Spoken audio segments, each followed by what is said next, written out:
Hello, good evening, and welcome everyone to JFS's Past President's Domestic Violence Advocacy event. I'm John Yops, President and CEO of Jewish Family Services, and I'd like to welcome you to our event tonight. It's a beautiful evening, and we really appreciate your being here. I'm just going to give you a little bit of an overview of what you can expect for the next hour. Tonight, you'll hear about updates on programs and services JFS provides, specifically those that support our community members experiencing domestic violence. You'll hear from community leader Carrie Scott-Haney and her experiences with domestic violence and the Purple Alert System, something we'll learn more about. There will be a live Q&A session. Questions can be entered in the comments section on Facebook or the chat on YouTube, and we hope you'll stay with us to take advantage of this unique opportunity. And now, I'd like to introduce JFS's board chair, Olga Weinstock, who will share updates on JFS board activities. Thank you, John. Thank you, John. Thank you all for joining us tonight. I really wish I can see the faces of our guests, but it's still virtual, so I have to do it from my home again. But, you know, what can we do, right? First of all, I would like to welcome our new board members, Marjorie Rucker and Scott Luber, who just joined JFS board recently. And I would like to say special thanks to our board member whose term ended, and that's Robert Habush. And we would like to say our thanks and express our appreciation for his dedication and commitment to Jewish Family Services. I would also like to thank all of you, our JFS friends, supporters, and board members, and maybe past presidents. Why advocacy? This event is dedicated to something that is new to JFS, but really not that new. JFS is a nonprofit, and by virtue of our mission and history, advocates for many in the community, and always done that. I would say that, you know, our staff advocates for clients every single day. We advocated for many refugees we served, and we always advocate for our Medicare, Medicaid clients, and I can give many more examples. But we realized at some point that advocacy was informal, though ongoing, and it's time to have some structure and guidelines and develop process, because it's really important in this ever-changing world. And this is what a lot of our, you know, funders and community and clients really expect from us. So we see that approaching advocacy a bit more formally has a lot of benefits, because it will definitely helpful for those we serve, community at large. It increases our presence in the community, and potentially increases the philanthropic support, because this is what we hear, that more and more funders really expect organizations like JFS to express their voice and their opinion on issues of the day. And it really raises awareness and community education. Definitely benefits strategic planning for JFS. So a little bit more than a year ago, we decided to create a formal task force, and the leader and chair of the task force is our board member, Sharon Cantor.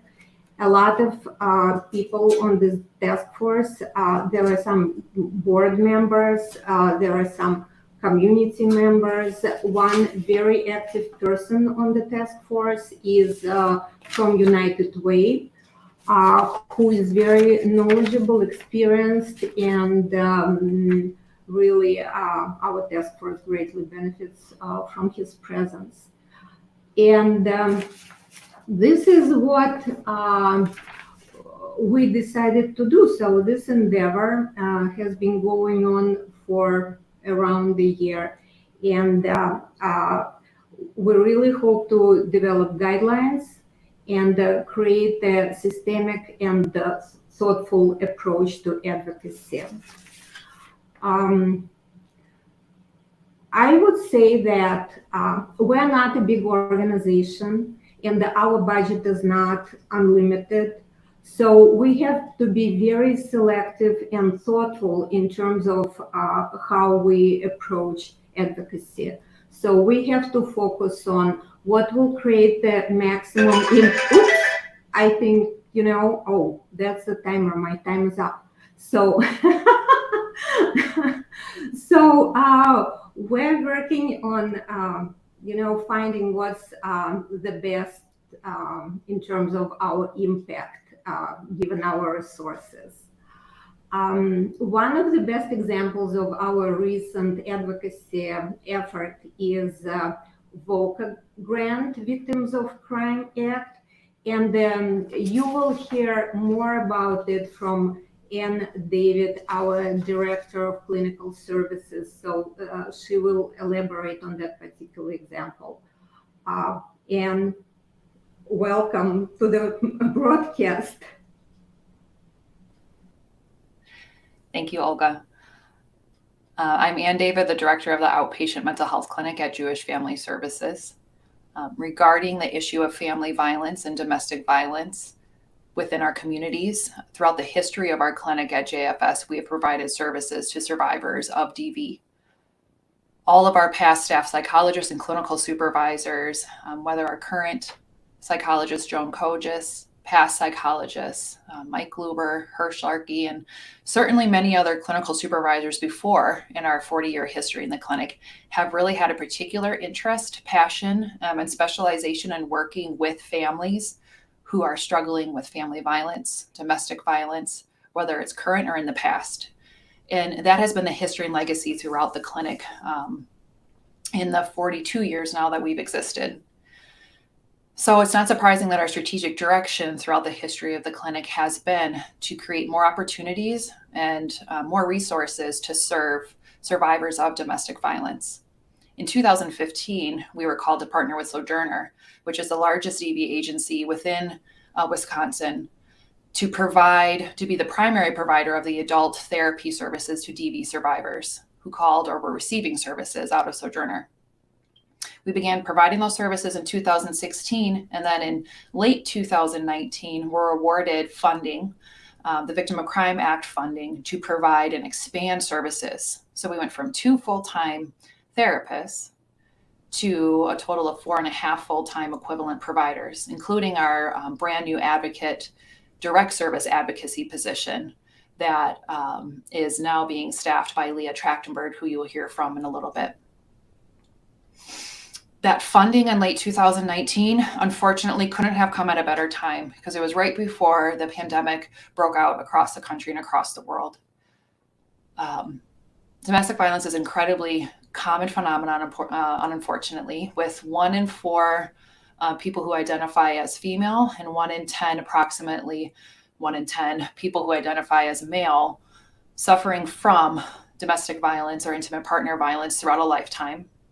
For people within the transgender and gender nonconforming community, that is even higher. So people who are trans female have a lifetime prevalence of domestic violence, interpersonal violence, and sexual violence that looks more like 1 in every 2. During the pandemic, we have seen the issue of partner violence, though, rise dramatically, unfortunately. Actually, last year in 2020, 58 lives were lost due to intimate partner violence homicide in the state of Wisconsin, This was the largest number reported of IPV homicides in the state since at least 2000, when the phenomena was being more closely tracked in our state. JFS also during the pandemic year has witnessed a rise in family violence and need of services and need for people to seek safety. So in that same time period of 2020, during that pandemic year, we provided nearly 10,000 psychotherapy sessions, 9,898 psychotherapy sessions. That was a 25% increase in services compared to the previous year. And nearly exclusively that increase in services was due to an increase in referrals from intimate partner violence survivors seeking services and seeking safety. So as I said, that VOCA funding couldn't have come at a better time because we were able to expand right before the need dramatically increased. So it's very important that we're here today to talk about advocacy, not just advocacy as Olga was referring to in terms of the board adding an advocacy committee to engage in different forms of advocacy. Specifically, what the board did was engage in legislative advocacy by collectively contacting our representatives to voice our support for the pass of the VOCA Fix Act, which could have dramatically decreased our ability to provide these services, decreased federal funding. The VOCA Fix Act did actually pass, and we're looking for the details of what that's going to look like to support programs like ours in the future, so we don't have to reduce direct service staff. Another form of advocacy that's really important that you're going to hear about today is, or hear from today, is our advocate, Leah Trachtenberg, who is partially funded within this program to provide direct service. And Leah specifically is going to talk about the value in advocacy and in our communities of Shalom Bayit and keeping peace within the home.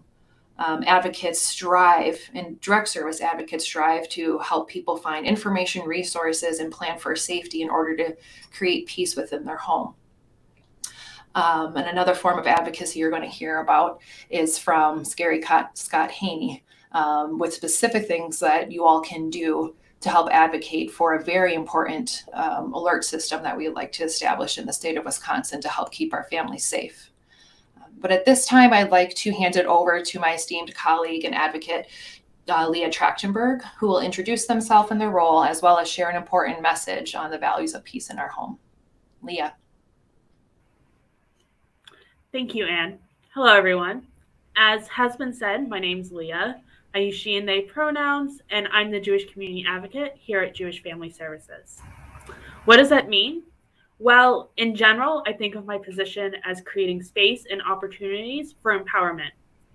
Whether working with someone in the Jewish community who is in need of a little extra assistance, or with a victim or witness of a crime, my job is to guide them to accessing the resources available to them, including their own skills and values. And this is why I don't say that I empower others, because true empowerment needs to come from them. So instead, I meet my clients where they are at and work with them to identify their own skills and resources to move forward. Additionally, as the Jewish community advocate, a lot of my role is thinking about and working through some of the issues and concerns that come from certain interpretations of Jewish values and teachings. When it comes to safety in the home, domestic violence, intimate partner violence, and family violence, one of the major concepts at play is Shalom Bayit, most often translated as peace of the home. It is this concept that I'd like to focus on for the next couple of minutes because of the ways it has been used against victims and survivors of domestic violence, and the ways that it can be used to support victims and survivors. The first of the ways Shalom Bayit is used against victims and survivors is that some use it to deny the reality of these people's stories. The myth being that since Shalom Bayit is so highly valued in Jewish tradition, domestic abuse simply doesn't happen in the Jewish community. If we are commanded to do everything humanly possible to maintain the strength and unity of a family, then abuse, which would be a clear violation of Shalom Bayit, never happens, according to this view. However, like with any other religious, cultural, or ethnic group, abuse does happen. Shalom Bayit is the ideal we strive for, not the reality in which we all live. It would be lovely if Shalom Bayit was the reality, a world without abuse. But we're not there yet. But through the process of tikkun olam, of repairing the world, we hopefully one day can get there. The second way Shalom Bayit is weaponized against victims and survivors is by blaming them for their abuse. If there is violence in the home, again, in this perspective, not mine, it is the victim's fault for not behaving properly. They must have done something to cause the abuse. But abuse is never the victim's fault. Here, I'd like to bring in another Jewish value, kavod habriot, respect or dignity of all creation and all beings. Jewish law presents many different cases in which kavod habriot is used to reduce the punishments for actual crimes. And with this value in mind, how can anyone say that a victim deserves to be hurt by their loved ones and family? Lastly, the idea of Shalom Bayit can become a challenge to escaping abuse. The word shalom, peace, is closely related to the word shalem, wholeness or completeness. And you can hear that similarity, shalom, shalem, there's one vowel change. And the two concepts are certainly connected. Peace implying wholeness and connection throughout the world, and peace of the home implying a wholeness of the family. And it's from this connection that some argue a victim leaving the home where abuse is happening is the one breaking Shalom Bayit. But Shalom Bayit is broken long before the victim or survivor leaves. It is broken when the abuse starts, and the abuser is the one who breaks it. Instead, a victim or survivor leaving an abusive home and building a new home with a strong support system is creating Shalom Bayit for themselves and their loved ones. So my job as an advocate for someone struggling with Shalom Bayit is to create a space where the victim or survivor can recognize these disconnects for themselves, guide them through building a support system that does more than keep them safe, but reminds them that they are not any less of a Jew because of the abuse they experienced. They are not failing, and they are not letting their family down. It's important for us as allies to support them, not just physically or financially, but spiritually as well. Thank you. Thank you, Leah. Thank you for that. It's a very powerful message, and perhaps the perfect message to segue into our next speaker, our guest tonight, Carrie Scott-Haney. Perhaps no one here tonight, live or on the recording, will understand more the importance of safety and peace in our home that Leah spoke about, as well as the right for dignity and respect for all living beings, more than our keynote presenter, Carrie. I had the opportunity to meet Carrie following a meeting at the Mayor's Office Commission on Domestic Violence and Sexual Assault. Carrie spoke during that time, and I reached out to her immediately after so she could be with us tonight. Carrie is a wife, a mother, a grandmother, and a Milwaukee native, and a lifelong survivor of domestic violence. Carrie suffered the greatest loss of all at the hands of domestic violence in 2017 when she lost her daughter to DV homicide. Since then, Carrie has focused on all of her effort and her pain on transforming from victim to survivor. She earned her bachelor's degree in social work from UW-Milwaukee, my alma mater. Hey, social workers, UW-Milwaukee. Just this past year, so congratulations, Carrie. As well as she has been since 2018, a very powerful advocate in the creation of the Purple Alert system for missing victims of domestic violence here in the state of Wisconsin, which we will hear more about from Carrie. So please join me in welcoming Carrie.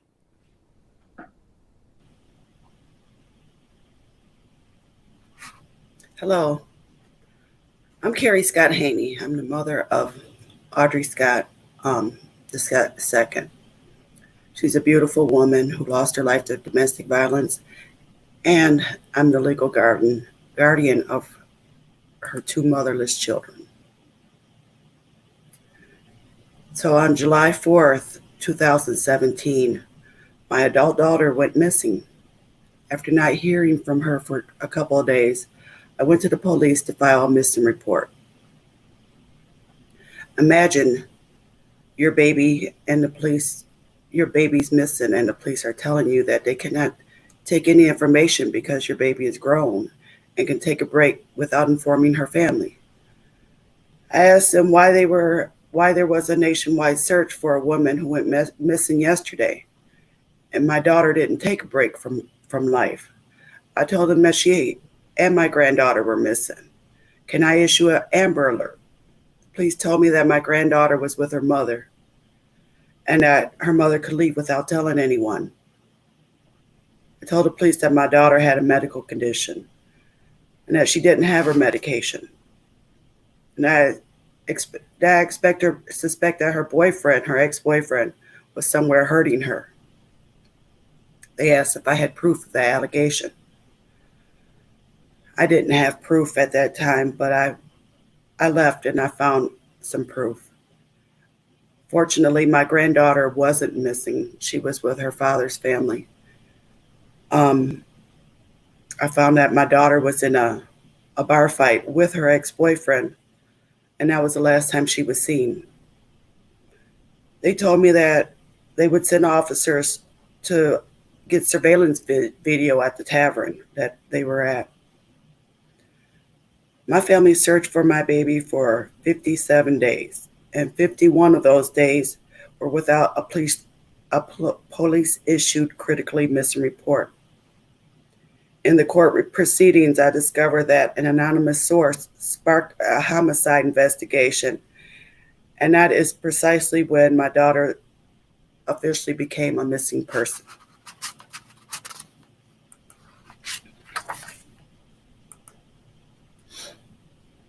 Oh, I don't have this on. Just a second. I'm sorry. I thought I was working this.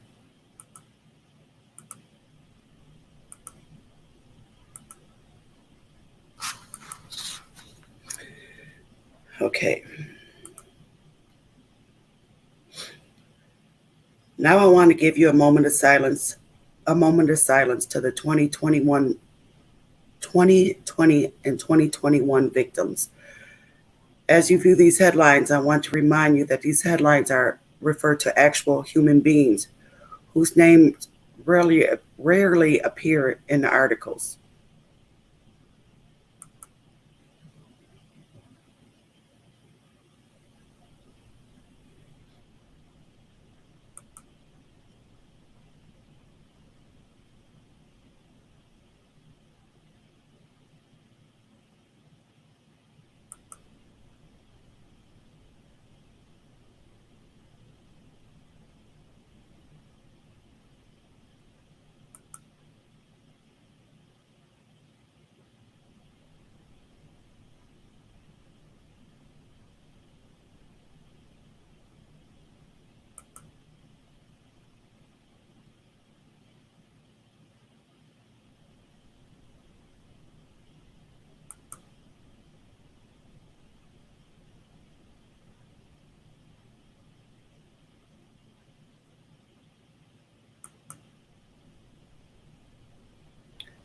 Okay.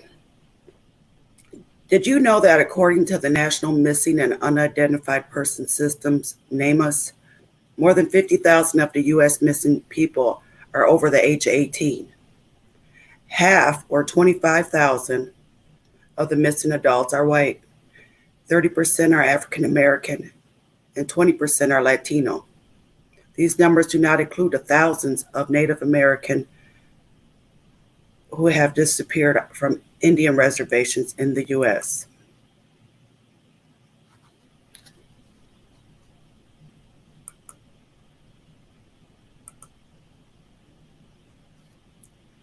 So my baby has become a statistic, and the search is over, right? No. My family is still looking for justice.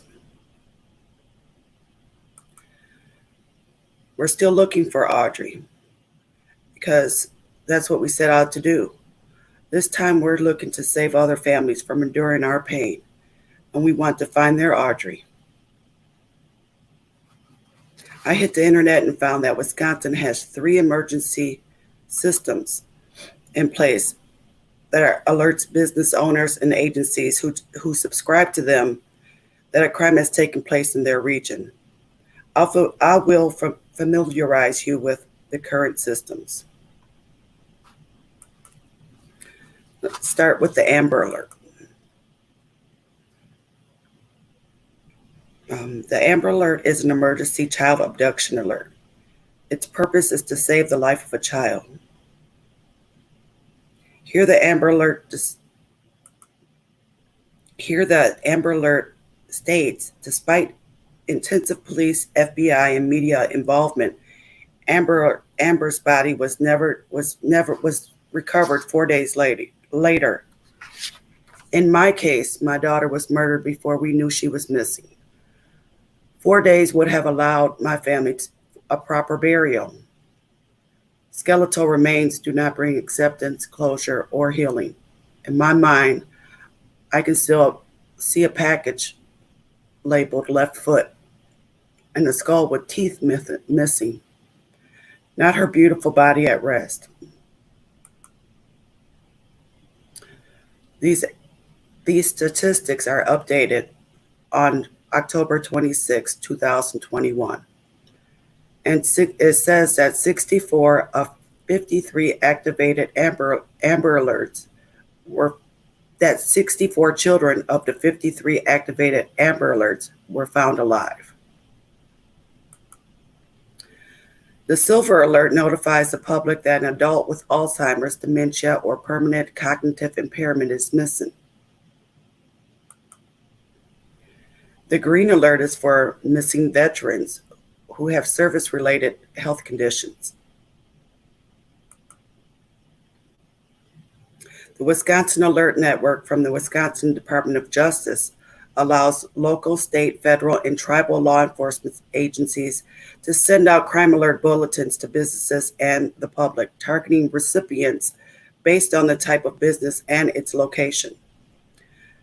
The public can go to this site and request approval to register and receive the alerts for a fee.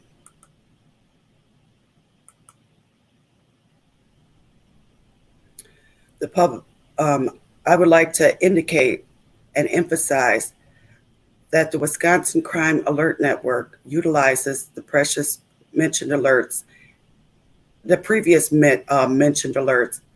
and states on their website all alerts are timely, relevant, and actionable for the recipient.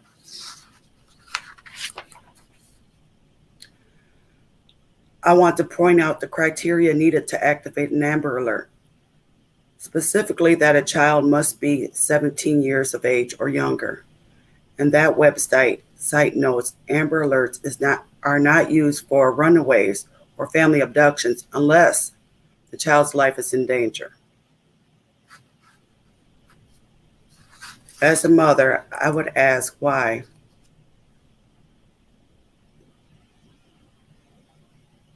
this child is different from this child. I mean, my baby and I aged together. What's the difference, right?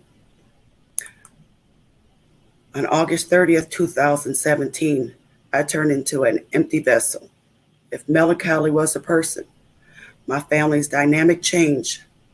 My family's dynamic changed.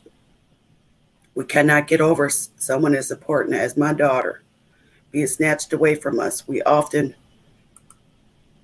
meet at the gravesite.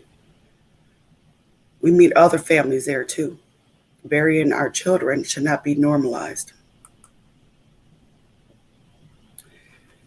Currently, I'm working with Milwaukee County Supervisor Saquana Taylor, and the Milwaukee's Board of Supervisors unanimously agreed that we must push our legislator to implement the Purple Alert system for missing victims of domestic violence in Wisconsin.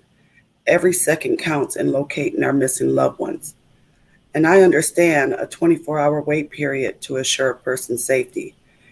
Yet I ask you to understand that someone's child is fighting for their life. If implemented correctly, the Purple Alert system would be a tool that could save a life or a family from going days, weeks, months, or even a lifetime without knowing what happened to their loved one. The Purple Alert can be used as a tool in locating missing and endangered domestic violence victims, our 18-year-olds and older children, with the hope of bringing them home alive, because guess who needs us? Who else needs us? Amber Alert needs us. Our little ones are in danger. So I am here to ask for your support,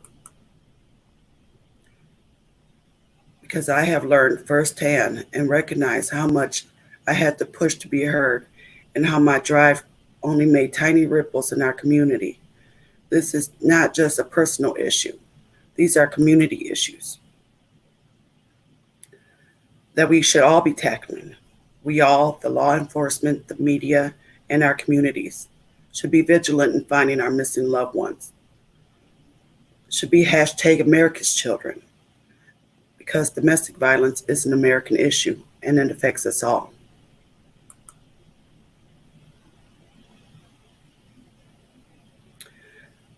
I would ask that you please sign a petition at change.org/Purple Alert, or use your phone to scan the QR code displayed in this PowerPoint. Reach out to your legislators and ask them to change the protocol so that we can find America's children. We need bipartisan agreement to make it a law in Wisconsin, and I ask for all of your help. Thank you for sharing your time with me today.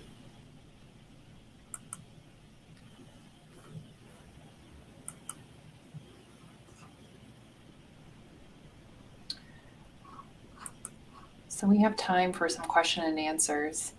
And the first one is coming in right now. First of all, Carrie, I just want to say thank you for being here with us today and for sharing that, your story, for sharing. The most important part is that we can do something so this doesn't happen in other families, and for sharing something despite how painful it is to talk about this. I know everyone was listening. I don't need to see people's faces right now to know that everyone was leaning forward and listening to you, and looking up right now, change.org/Purple Alert. I just looked it up myself, and you're at 884 signatures. You just need about 116 more to reach that initial 1,000 goal. But I appreciate you, and I appreciate you being here. Well, I'm not sure how many I actually need. Right now I'm collecting signatures, and on there I'm taking them statewide and nationwide, because I hope the goal is to have it federal. And so whatever signatures I get, when I get someone to support me and back me on the floor in Wisconsin, to get this bipartisan agreement, then I'll use those signatures. I'm just collecting signatures until I find out what I need. Yeah. Basically. Get to work first rather than wait for the politics second, right? And get some energy going. And this is advocacy. This is like grassroots advocacy. Gather who you can around you who, after hearing your story or having gone through something similar themselves, want to help, and then move that energy forward. So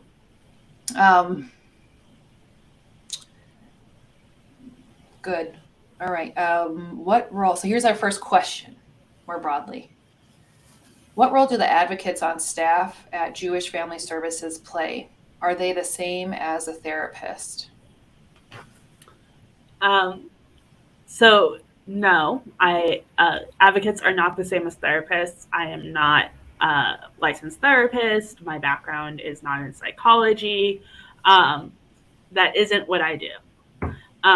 So a lot of what I do is helping to connect to resources, and helping with safety planning and, all of those things, to make sure that somebody is, supported and has a plan and feels like there is,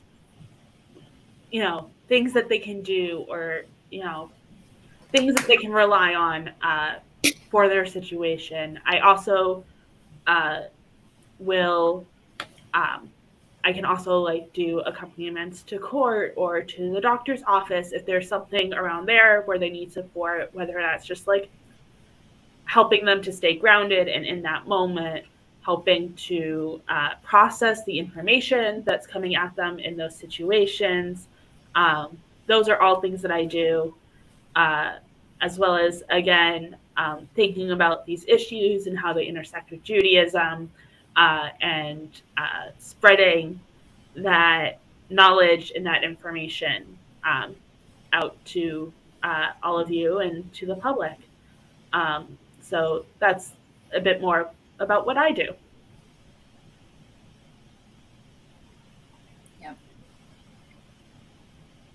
Yeah. Being in both roles before, previous to coming to JFS, I was an advocate, a victim service advocate. And then coming to JFS, I was a psychotherapist before I became the director. So I say the difference in my mind of advocacy versus therapy. A lot of our therapists as well in this program do sometimes step into that dual role of also advocating for their clients. Even though our training is no dual roles, as a conflict, only be a therapist with people. You can't. When people's lives are on the line, when there's safety involved, when there's resources for basic needs that need to be met, it's really hard to be a therapist and say, I'll see you next week for our 15-minute session and not step into an advocate role. So there's a lot of resource retrieval, a lot of work in between sessions that go on in therapy. And we have Leah here now who can fully be in that client-centered role with one of our survivors that we're working with, to do additional work, to look for resources, to listen to their story, to problem solve with them, how to be safe, what they need for healing, etc. So we definitely have a team approach between our advocate and therapist as well. This one's for Carrie regarding the Purple Alert system. How would one ensure a pre-established history of domestic violence in order to qualify for the Purple Alert? Is it a police report that would be the only way to do this, or how would that be established to send an alert? I would hope that a history, because a lot of it goes unreported, like you said earlier, and there was 58 murders this year with domestic violence, but we know that there's more. You know, there's missing people who are recovered, and never comes out that domestic violence was in their background, or never, you know, they don't know because it goes unreported. So I was hoping that like a family with knowledge, because with my daughter, I didn't know initially. At the time she went missing, I knew, but there was months that went by before she knew, but other family members knew that she felt like she could trust to not tell me.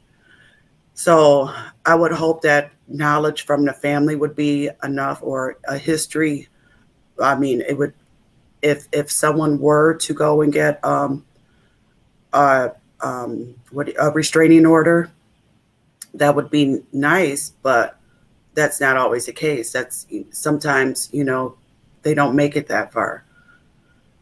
So I would hope that just the history, family and close friends, that they could tell of times that, or of incidents where they should have called, or Yes. I would think that would be enough.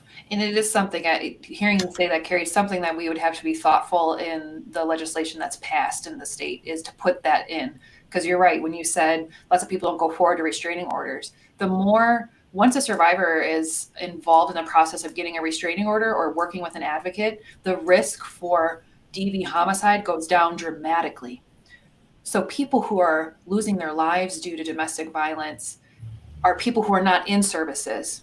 So it's not going to work to have legislation that says you have to have a restraining order in order to have a Purple Alert. It would have to be, we would really have to rely on anecdotes in these high-risk situations in order to issue a Purple Alert if it's going to serve its purpose of preventing a homicide or finding a loved one before it's too late for that service.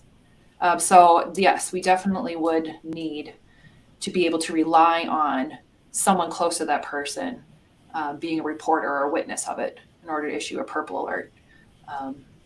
And there is at least a state, and I don't know if you know of more states, Carrie. Florida has a purple alert system that they instituted at the statewide level this year.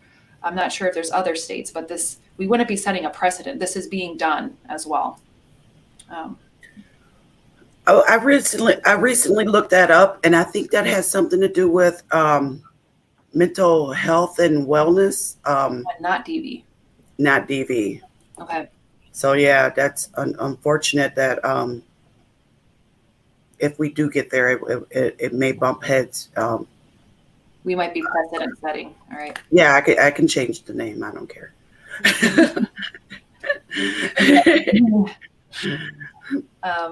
Carrie, this next question is for you too. Sorry for your loss, and it is so courageous for you to give purpose to your pain. It seems that a purple alert would be strongly supported. What obstacles are you facing? I'm facing support from my representatives. I've reached out and either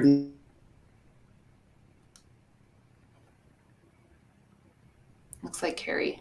I'm not really getting any cooperation. I've been working on this since 2018. And right now, with everyone being on the campaign, this is a campaign year, on one year and off the next. And then they said when they'll come back, we could pick it up or they'll put it on the back burner.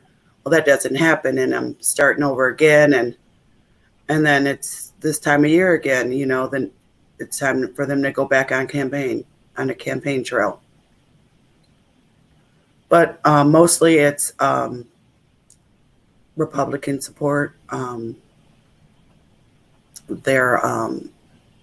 reached out to Tammy Baldwin's office, and she told me, she was with VAWA and she was for that, but she really didn't say anything more. She just, stated how she was for domestic violence and awareness and what her stance was there. Got it.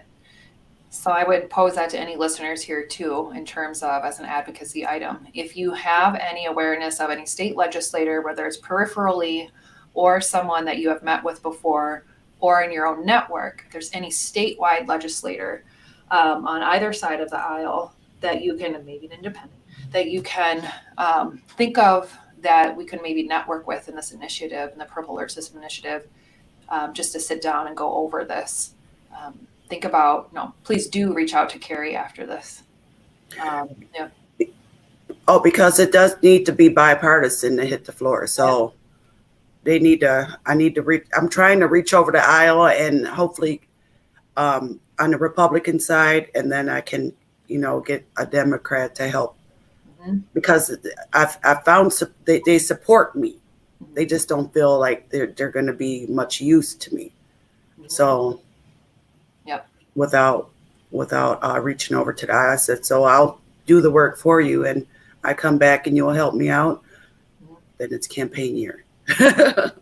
Right. Got it. Okay, we have one last question. How can I help a family member or a friend that is experiencing domestic violence?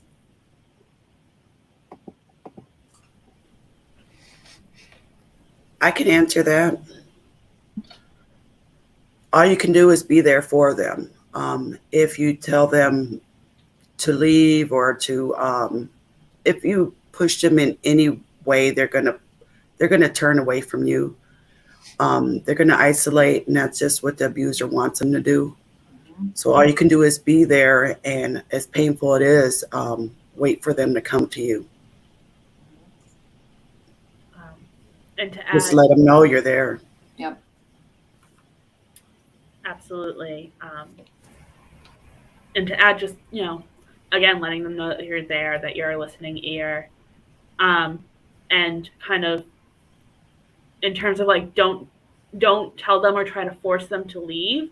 The important thing to keep in mind with that especially is the risk of homicide goes up when somebody tries to leave. And So trying to force them to leave might feel like you're trying to get them to safety, but that's not always the case. And listening to that person, because they're going to have a better sense of, you know, what that could look like for them than anybody else. And so really just listening to them and listening to what their concerns are. Yes. But Believe. if they do want to leave, they should you should just give them some information to let them know that how to store, like get copies of important documents and things like that, so that it makes it easier for them to flee if they need to. And believe people right away. Yes. By the time someone tells you what's going on in their life, and if they're in a relationship where there's interpersonal violence, that is a moment, that's an opportunity that could be lost if you don't show belief and actually believe them and tell them and communicate that you believe them. To Carrie's point before, many survivors don't communicate that the abuse is happening. It's kept in hiding. And it's very protective for a survivor to finally begin to talk about the abuse. And in that moment, believe the person. Encourage them to talk about it where it's safe. And to Leah's point, listen to them. Reassure them that you believe them and keep in contact with them. But definitely believe people when they tell you that this is happening. Don't believe and then ask why they think it's happening. That doesn't have to do with them. That's implying that it might have something to do with them. An abusive partner is an abuser. Believe the person, support them, encourage them. Because these little opportunities of reporting the violence, they can be life-saving. All right. That's all we have for our questions and answers tonight. I really appreciate both of my colleagues today that were here today, Leah Trachtenberg, advocate at Jewish Family Services, and Carrie Scott-Haney as well. It was an honor to sit with both of you today. Thank you for having me. Our heartfelt thanks to Carrie for sharing her deeply personal and moving story, and to Leah and Ann for sharing with us strategies and information that will help people who may be experiencing domestic violence. On behalf of our presenters and JFS, I thank you for attending our powerful event tonight.